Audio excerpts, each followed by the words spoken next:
I want to follow up on the conversation from Wednesday and explain a little bit more about how to fill the channels when in possession. Um, the first part is to give you some context. The basing the offense on one player, I believe, causes um, too much, a little bit of being too much robotic, because the game itself allows for a lot more decisions to make. And I will explain how I will use patterns to rehearse certain moments, certain movements, but to base the offense, it would be on the four references of the game: your opponent, the defender, the ball, teammates, and space. So if you look at number 2 in the bottom of the screen, he's at comfort and he's pressed by the winger. Okay, so the level of comfort will always change, will never be the same. But for the sake of explaining the concept, time and space triggers movements, specific types of movements. Lack of time and space triggers different types of movements.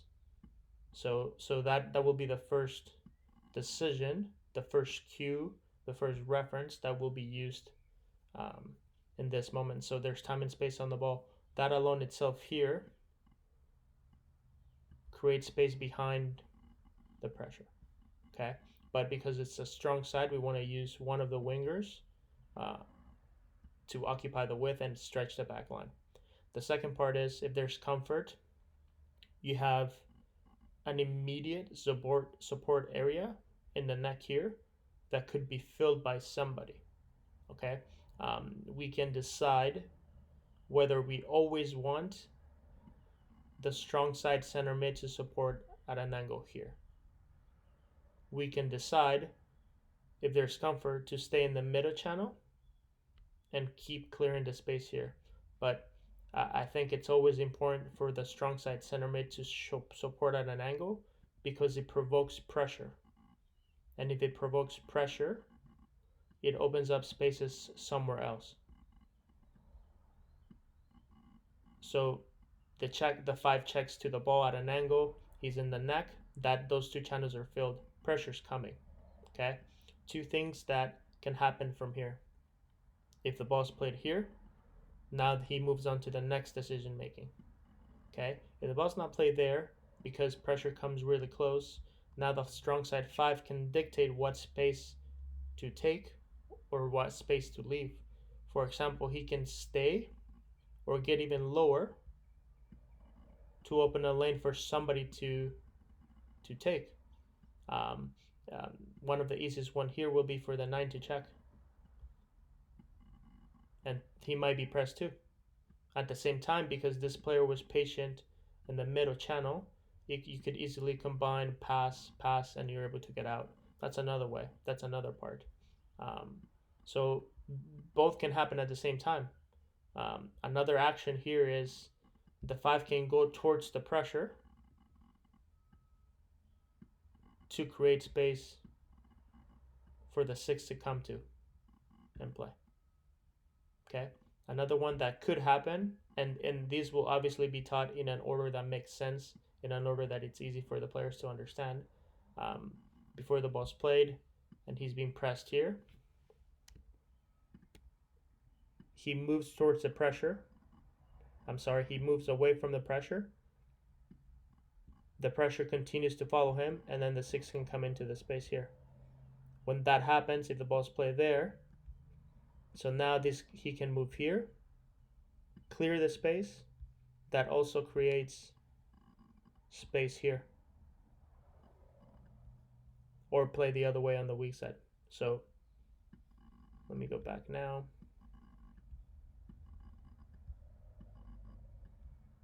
Okay, so now to explain this example, I have a clip that I found to show you. Pay attention to 44 here and number 7, both the center mids.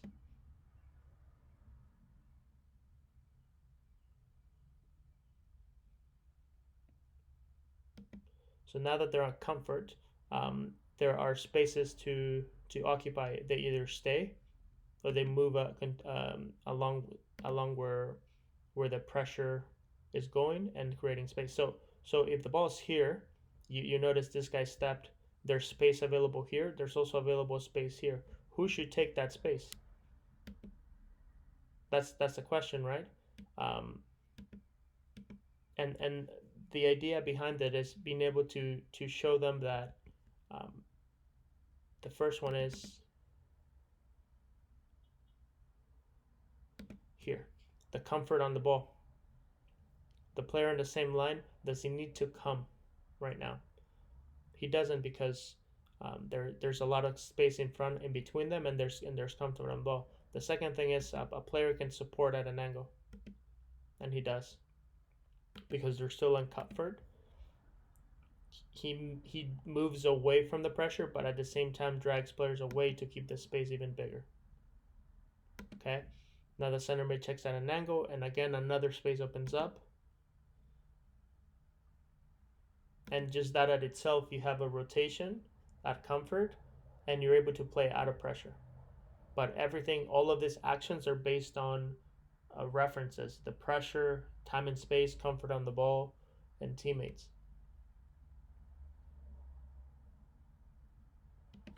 Okay. Now the next layer is what happens above the ball. Okay. So the first part will be entering and exiting space between the two center mids, the decision maker on the ball, and where do you want the ball to go to. So if the players are lined up like this, 5, 6, 6, that's the other team. Okay. Um, I think a player that can be creative, that can run, that can pass, is able to occupy spaces on the weak side. So if we dictate from the beginning, we want the 5 and the 6 to fill the two nearest channels to the ball. Okay. This part alone, we have to teach them movement, how to create space for each other. We have to teach this player to make a decision and to recognize the actions of the two center mids. Now the next part will be, can we teach these four players, these players around the ball, to look for other references to break the next line of pressure. Okay. Before before progressing in the same line, you always want to look at the spaces behind. So if channels are created, maybe this pass is efficient for somebody to run from pocket to behind the line, or from wide to the central, or from the other side.